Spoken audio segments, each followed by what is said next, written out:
Welcome to my channel AB teacher. AB teacher के class में आपका स्वागत है। हेलो गुड मॉर्निंग दोस्तों। तो आज हम फिर से 3D क्लास 12 का एक चैप्टर लेके आए हैं। क्लास 12 मैथ से एक चैप्टर 3D लेके आए हैं। अब 3D में हमें क्या पढ़ना है, क्या नहीं पढ़ना है, किस तरह से पढ़ना है, उसके बारे में बताएंगे और कुछ सवाल बनाएंगे जिससे कि आप लोग का कॉन्सेप्ट क्लियर हो जाए। तो पहले सम कॉन्सेप्ट पढ़ते हैं। If a line L is perpendicular to a plane, then it is perpendicular to every line of that plane. Second है angle between two skew line. Angle between two skew line neither parallel nor intersecting means angle drawn to line from any point of space parallel to the given line. जैसे कि ये हो गया और ये हो गया, ठीक है, और इसी में ये और ये कोई एंगल ले लिया, ठीक है। बस इसी कह रहा है कि angle between to skew line neither parallel nor intersecting means angle drawn to the line from any point of space parallel to the two given line. Third है angle between two plane means angle between their normal, यानी कि two planes के बीच अगर angle निकालना है तो कैसे निकालेंगे हम। एक प्लेन मान लेते ये हो गया हमारा और दूसरा प्लेन इसी में ये हो गया।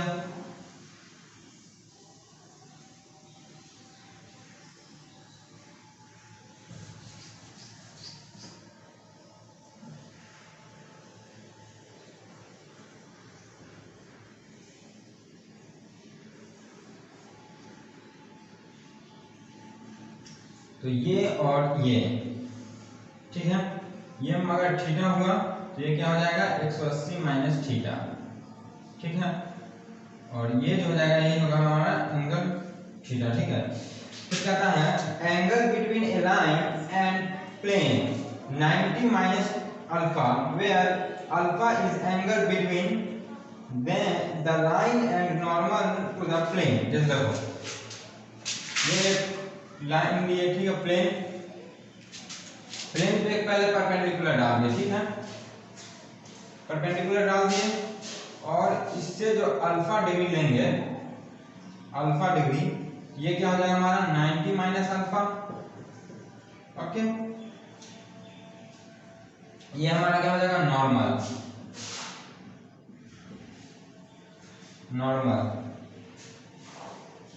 उसके बाद पांचवा है the line of intersection of two planes is perpendicular to the normal to given plane। उसमें क्या कहना है,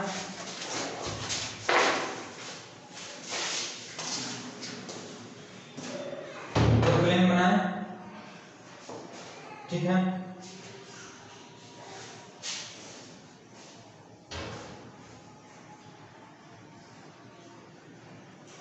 ये जो है हमारा line of intersection, line of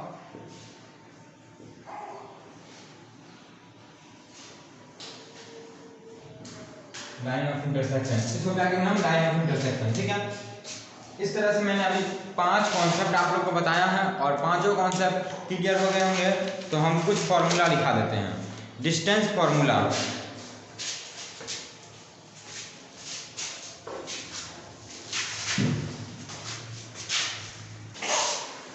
तो अब हम डिस्टेंस फॉर्मूला लिखते हैं।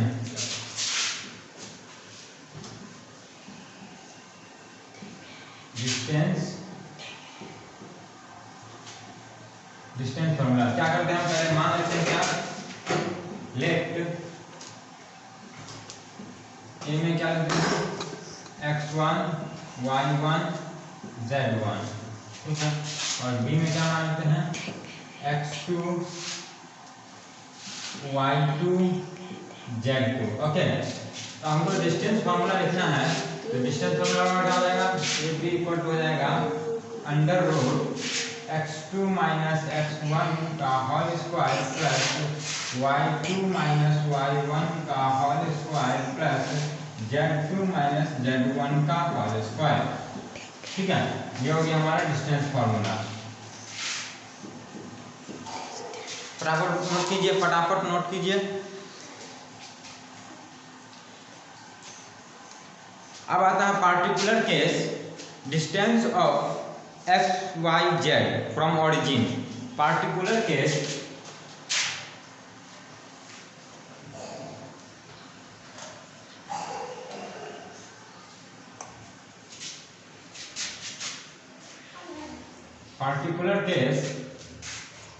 at x y z from origin। Particular case क्या है? पार्टिकुलर केस में क्या होता है? Distance from X Y Z का ओरिजिन से निकालना। ठीक है, क्या हो जाएगा इसका हो जाएगा हमारा distance from equal to under root X का स्क्वायर प्लस वाई का स्क्वायर प्लस जेड का स्क्वायर। ठीक है, क्या हो जाएगा? अंडर रूट एक्स का स्क्वायर प्लस वाई का स्क्वायर प्लस जेड का स्क्वायर। उसके बाद आता है कुछ distance of a point from the coordinate axis that is X axis, Y axis and Z axis. ये भी हम दिखा देते हैं, फटाफट इसको नोट कीजिए और हम बोर्ड रफ करते हैं थोड़ा सा। तो दोस्तों अब नेक्स्ट हम 4 पॉइंट पे बढ़ते हैं। क्या? Distance of a point from coordinate axis that's called X axis, Y axis और जेड एक्सिस का निकालेंगे। ठीक है, इफ p इक्वल टू दिया हुआ है x y z then distance of p from x axis से निकालना है, y एक्सिस से और z एक्सिस से। देखिए जब x एक्सिस का बात होगा तो x हट जाएगा, Y square plus Z square. जब y एक्सिस का बात होगा तो y हट जाएगा, x square plus Z square. जब z एक्सिस का बात होगा तो z हट जाएगा, x square plus y square. ठीक है, ये हो गया हमारा इफ p इक्वल टू इतना then distance of p from x axis, y axis और z एक्सिस के लिए। ओके, अब इसी तरह से आता है distance of a point from the coordinate plane that is called xy plane, yz plane and zx plane. तो ये क्या होगा? देखिए इफ इसमें भी देखिए क्या होता है, if p equal to x y z then distance of p from xy plane, yz plane and zx plane. Okay, A, B और C। ठीक है, अब ये निकालना है, ये निकालना है। तो इसका कैसे निकालेंगे? जब x y प्लेन में आएगा तो क्या करेंगे हम? एक्स वाई प्लेन में एक्स वाई घटा देंगे तो मॉड z हो जाएगा, वाई जेड प्लेन में क्या हो जाएगा? Mod x, Z X plane में क्या हो जाएगा? Mod y। यानी कि जो रहेगा उसको छोड़ के जो रहेगा उसको हटा देना है बस। ठीक है, देखिए एक्स वाई प्लेन में क्या हो जाएगा? Mod z, Y Z plane में mod x, Z X plane में मॉड y। ठीक है, तो दोस्तों आज के लिए बस इतना ही, और आप लोग रिवीजन कीजिएगा। नेक्स्ट क्लास में हम कुछ क्वेश्चन और कुछ फॉर्मूला और बढ़ाएंगे ताकि आप लोग को बनाने में आसानी हो। और क्लास 12 का सेक्शन इस तरह चलता रहेगा। आप लोग ये टीचर्स को सब्सक्राइब कर दें। Thank you.